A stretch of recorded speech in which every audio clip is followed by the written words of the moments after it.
What you do now and what you decide now at this age may well determine which way your life shall go. We are living in historic times, and future generations will ask each of us what we did in the prime of our youth. What will you tell them? It is time to decide how each of us will contribute to the advancement of the world.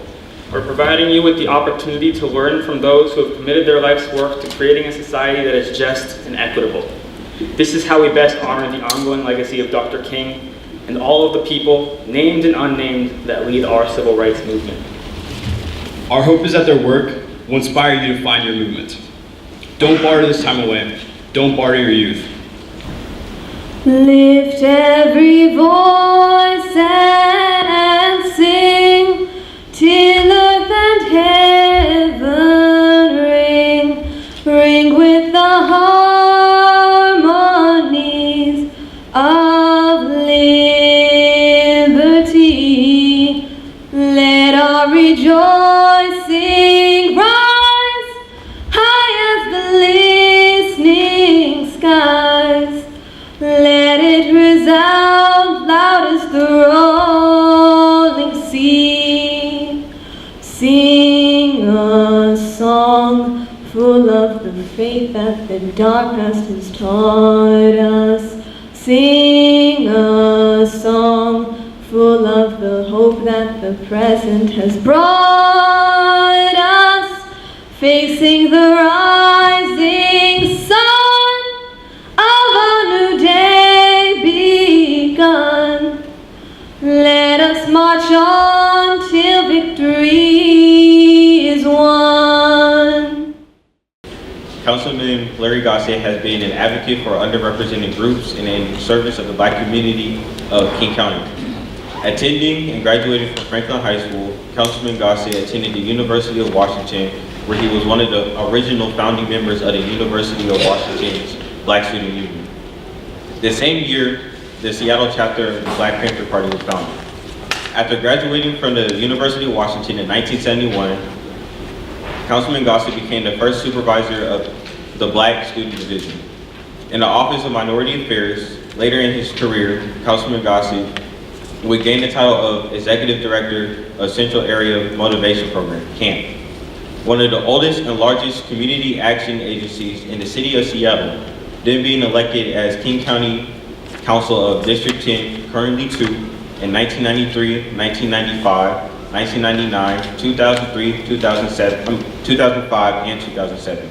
And in 2007, he became the second African American elected to be chair of the King County Council.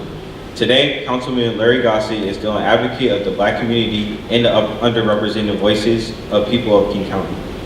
His mission is to develop growth and thriving communities in King County. I present to you Councilman Larry Gossett.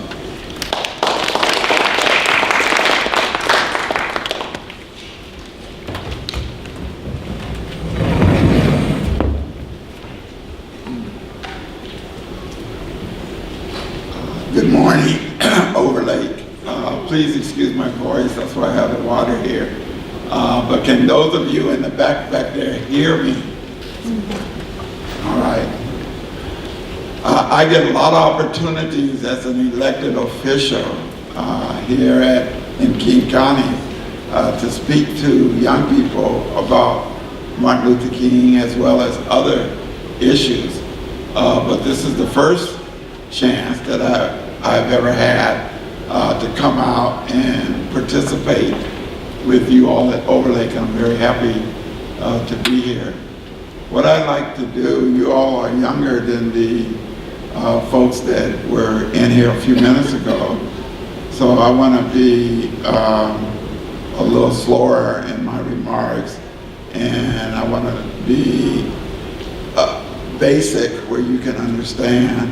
And I want to just pick one topic because my colleague Patricia Bell has had an opportunity to talk.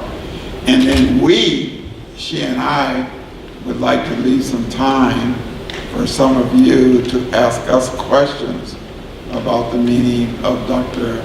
Martin Luther King Jr.'s legacy in life to you as you see it now. So for my few minutes, I would like to talk to you about the tremendous efforts made by young people your age, younger than you, and a little older, in May of 1963. These were the young people of Birmingham, Alabama. They were all black, and in every city Martin Luther King had gone to organize protests against ongoing inhumanity of man toward man. In this context, racial discrimination and segregation. The young people in the communities, Montgomery, Albany, they had always wanted to be involved, later in Selma, in the movement, but they had said no. There was a lot of apprehension about using kids.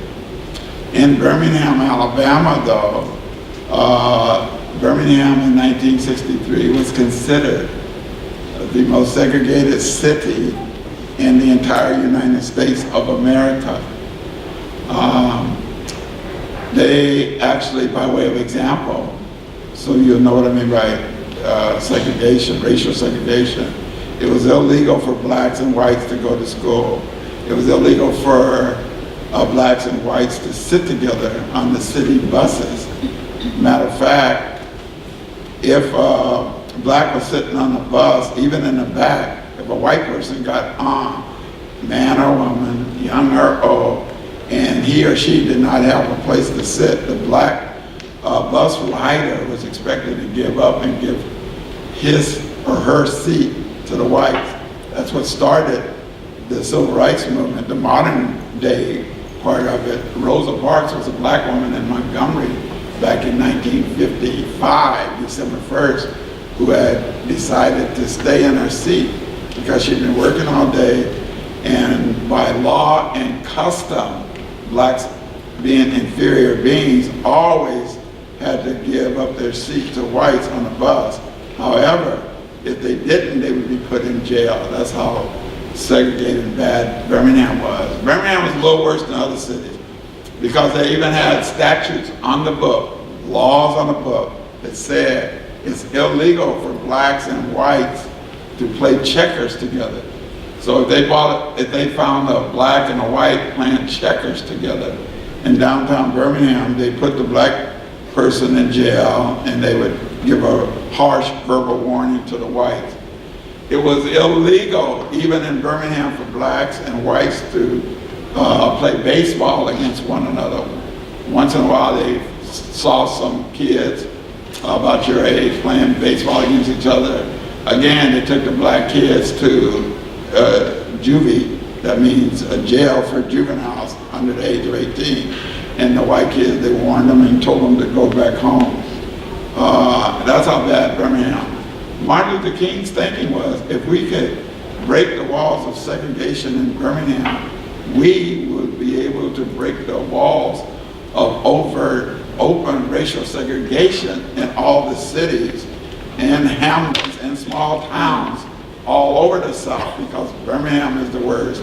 And they had the most aggressive sheriff. His name was Bull, a very appropriate name, Bull Connor, who was so intent on maintaining separation of the races and the inferiority of blacks to whites that he decided to use fire hoses on the black youth because he couldn't stop them. There's so many of them.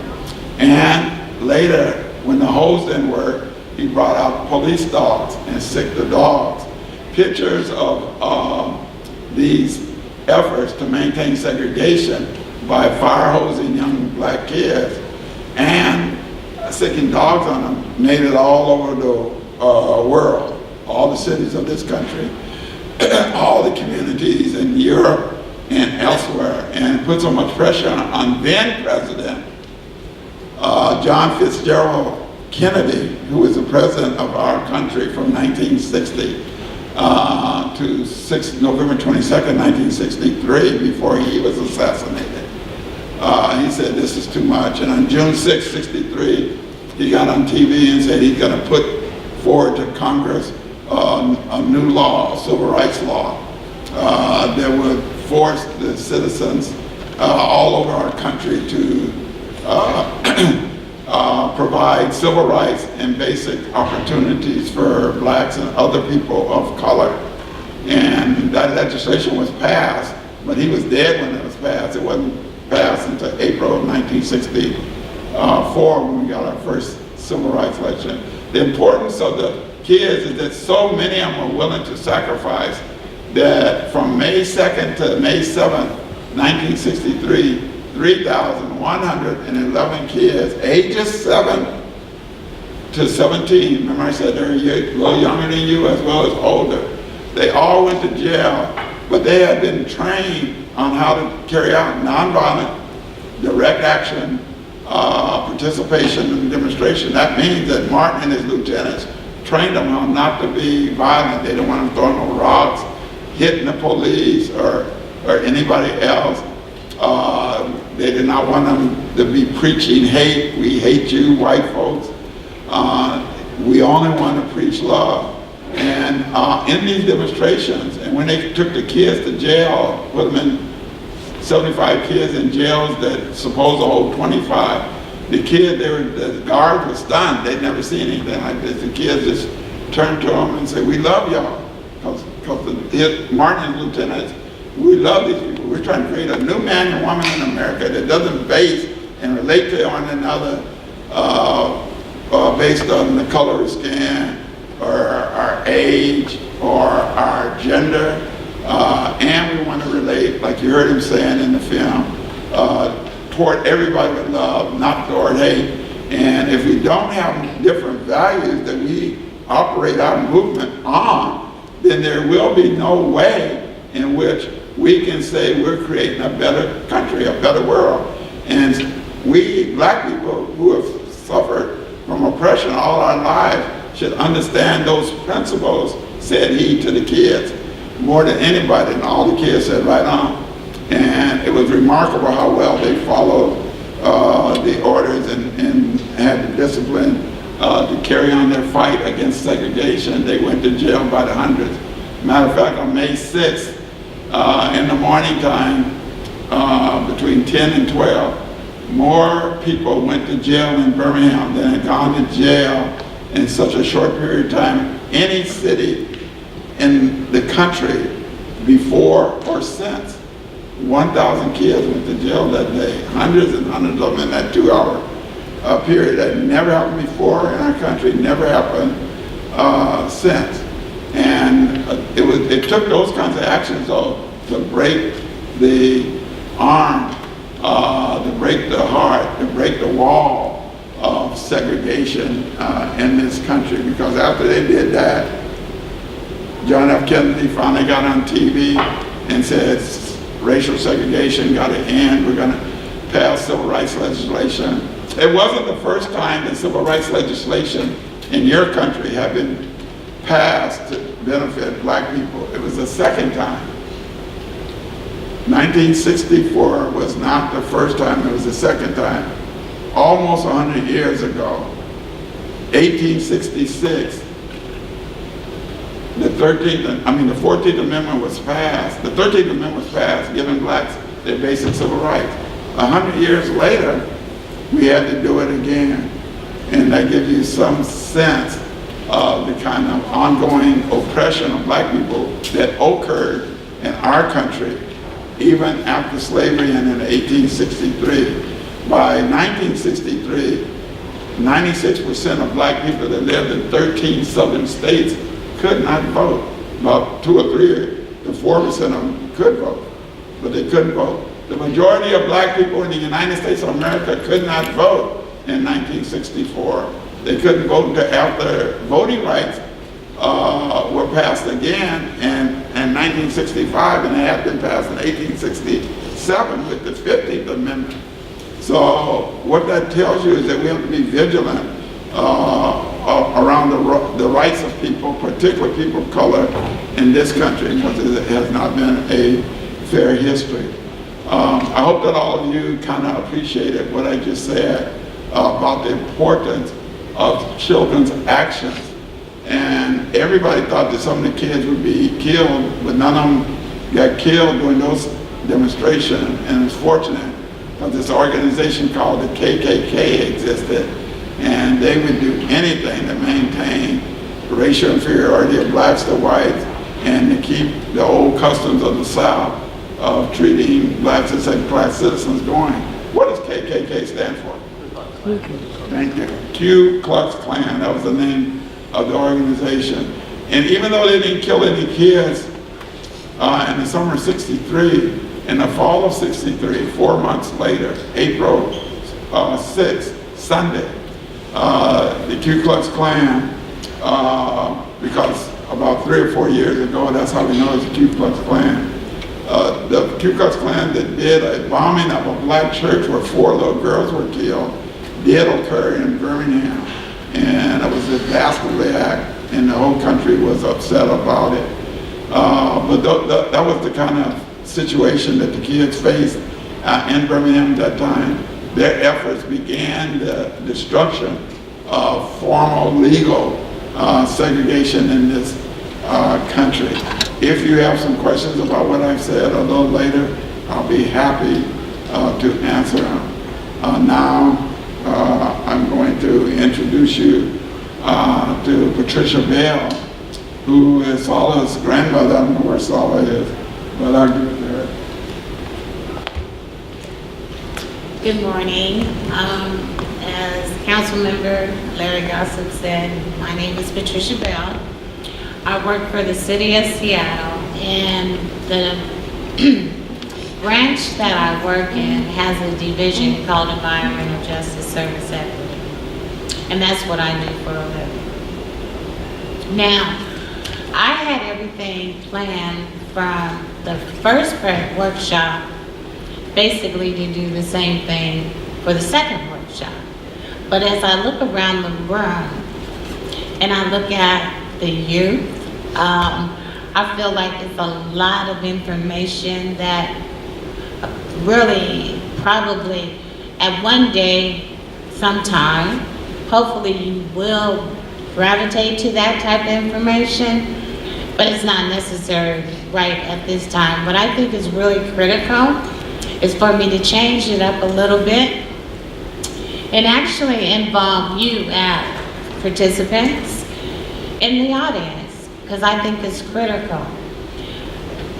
Larry gave a brief history, and what I want to do is deal with 2019, 2018, 2017, 2016, 2015.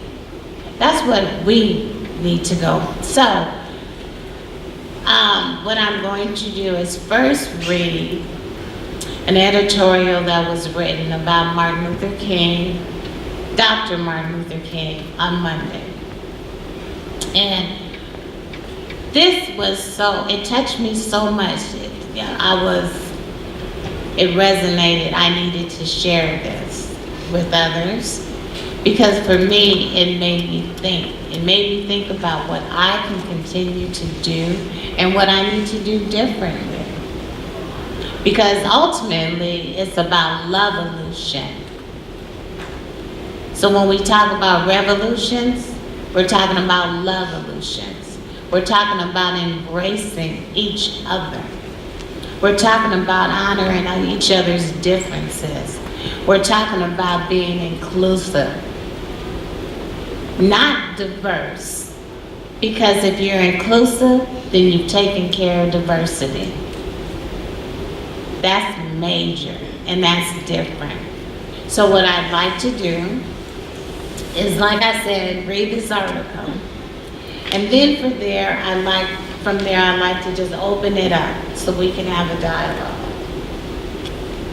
Are you guys with me? Mm-hmm. Okay.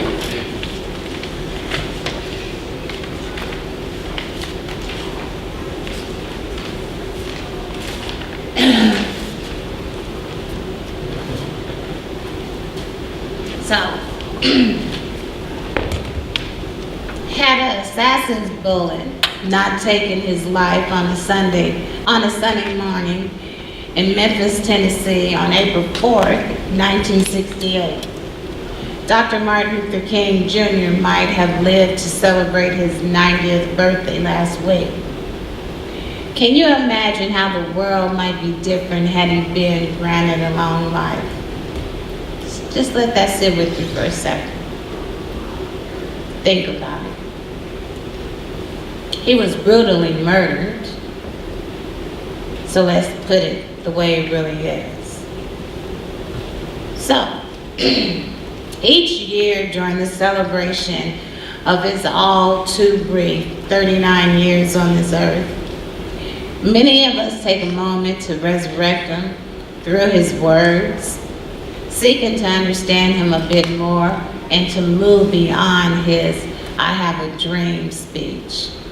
To know the full measure of the man, although that speech is among the most powerful and frequently cited in the history of American speech-making, it has Michael Eric Dyson, and he's a writer, asserts frozen king in our collective consciousness as a safe one-dimensional figure and not the radical critic of American society that he actually was.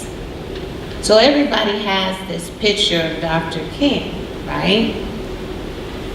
But the reality is he was a passionate man. He was a compassionate, he had compassion for everybody, period. Didn't matter what you looked like, didn't matter what color you were. But he was radical about it because it was so important and so critical for him to see that we were all treated with equality and we were equal.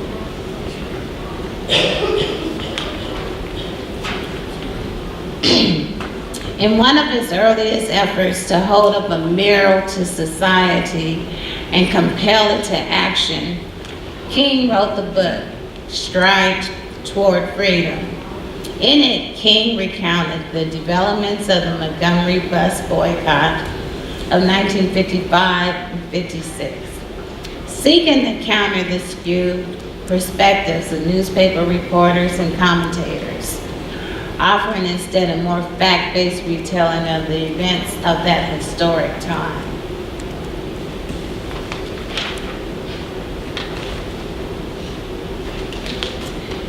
At the time he wrote those words, King was responding to the critiques of white clergymen who viewed the nascent civil rights movement King led as moving too fast, demanding too much, and becoming too turbulent for the times.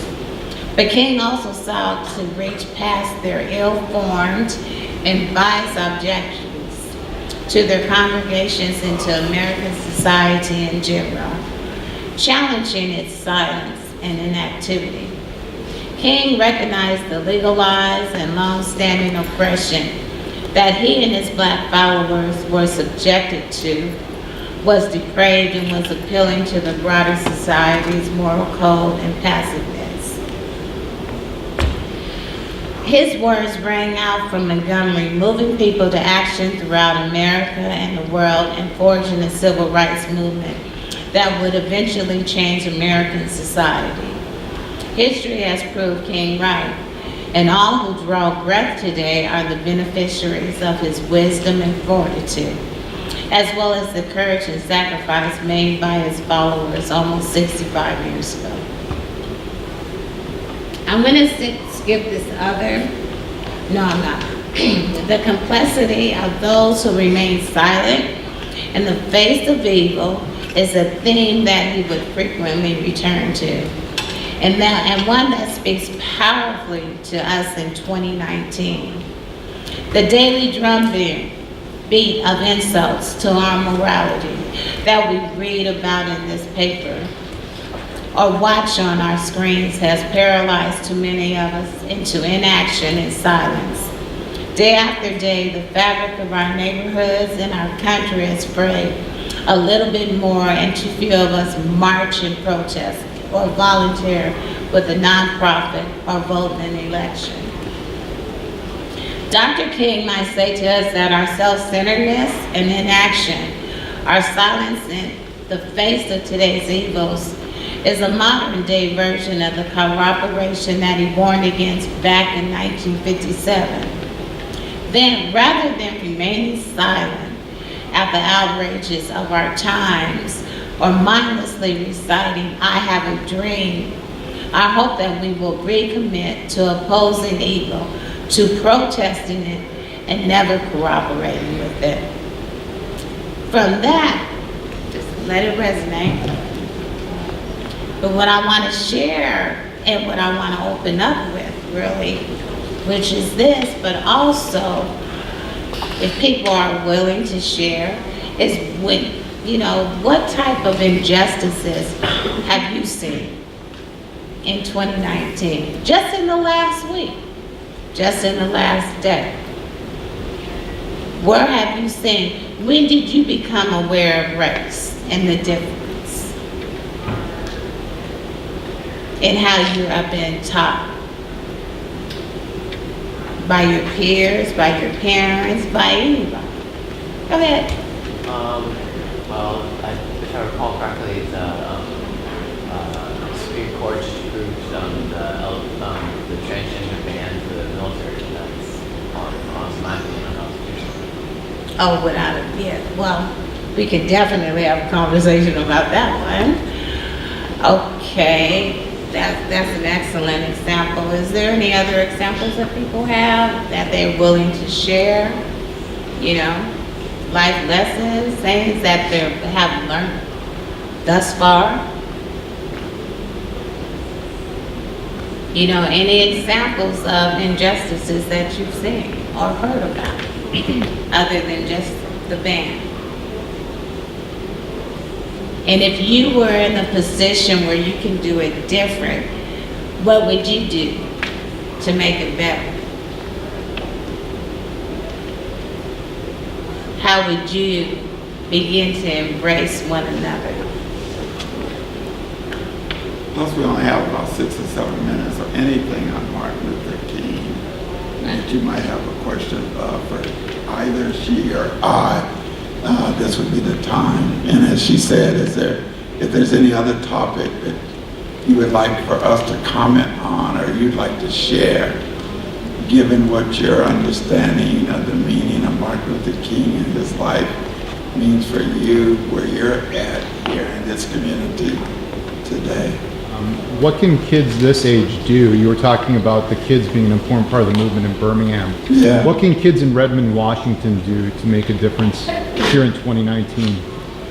I think, One thing, first, what you can do individually is, if you see somebody being done wrong, being hurt, being called out, literally, their name, or being treated totally disrespectful, you can speak up. That's the first thing you do. Because those that stand in silence really are one of the worst culprits. So, speaking up, learning, educating yourself, seeking out material,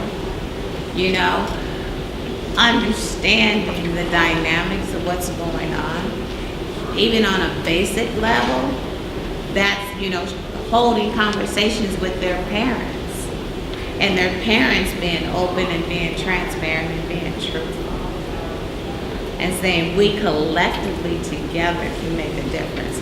That's the start of it. A challenge and a start is, daily, at least once a day, interact with somebody that doesn't look like you, somebody that doesn't talk the way you talk. Invite them to sit at your lunch table. Show them that you're embracing and accepting. That's another thing that you can do. There's so many different, steps, little tiny baby steps that you can take until you feel really comfortable. let me respond to this question too. The way I will respond to your question, and it's similar to a question we got last period with the high schoolers. Margaret Mead is an American anthropologist who's worked and organized all over the world trying to get a deeper appreciation of how human beings bring about change in their lives. And she concluded after 34 years in the field that the only time real change, particularly the type that the kids in Birmingham were talking about, or might occur at one school, is when a small group of people, in this case, small group of students, get together and say, we would like to have some changes here that we think will be more meaningful for our education. It could be 4 or 5 of them. They create a vision of what they want. She says she works for the environmental department. Environmental studies, more and more, is going to be very important. Our president of the United States has said that, but there's no such thing as global, or other kind of environmental related changes. So if a group of students felt that environmental studies is something they wanted here at Overlake, they should get together amongst themselves, talk about it, take it to your curriculum coordinator or vice principal or their teachers and say, we'd like to have some of this in our class, or want to learn and garner a deeper appreciation about race relations in this country. This is one of the most difficult topics in our country to deal. 75% of all white people in America have no black friends that they know of. This is a study that was taken in 2015, and that makes it difficult for them to have any kind of appreciation for the kind of discrimination, oppression that blacks are still dealing with. Like in Seattle, Washington, people are shocked when I tell them that the income gap, and this is particularly relevant for this school, the income gap between white families and black families in King County is wider than it was in apartheid South Africa, who used to blast how they separate the races before Nelson Mandela was able to lead a movement that in 1990 finally created change for the majority of black people that live in South Africa. In 1970, the differential between white and black wealth was about 15 times. White families made 15 times more, had 15 times more wealth than black families. In Seattle and surrounding communities in 2017, this information I'm about to share was shared with me. The income differential in King County is 18. That is, the wealth of most white families in our county is 18 times higher than the average black wealth in this county. Mayor Murray, this cat that was the mayor of Seattle about 4 years ago, was shocked when he took over and found that 55% of all black kids in Seattle under the age of 18 live in low-income households, but only 5% of white kids live in low-income households, and that had a lot to do with some of the challenges that are happening in school. The fact that we have 55% of all the kids in juvenile detention today are African American. These are big problems. Young people their ages should have the opportunity to talk about and come up with some ways that they might be attacked if they think it's a problem that needs to be addressed. Thank you. In addition to what he just said, I think what's really imperative is that if you believe in something and making a positive change, it's critical to stand on truth, and it is critical to eliminate fear that you won't be accepted because you don't like something or you speak up about something. But power is in numbers. So if you all come together and support one another, that's the one thing that is critical. I mean, we'll say it speaks volumes. You can write letters, we have politicians, right? you can all come together, you know, and say, you know what? I don't like how this is happening in my neighborhood. I don't like this stuff that I'm seeing on Facebook. I don't like this stuff that is being, you know, all the propaganda, all the negativity, you know. I mean, you can speak up. So, what, you know, each one teach one. And that's what we have to do. And we have to hold the baton together. I can't pass it on to you and say, as young people, I need you to do this. We veterans needs to hold on to that baton, and you hold on to it, and we do it together. This can't just be an assembly for one day. It has to be movement every day. From this minute forward, what are we gonna do different? So, I just wanna thank you all.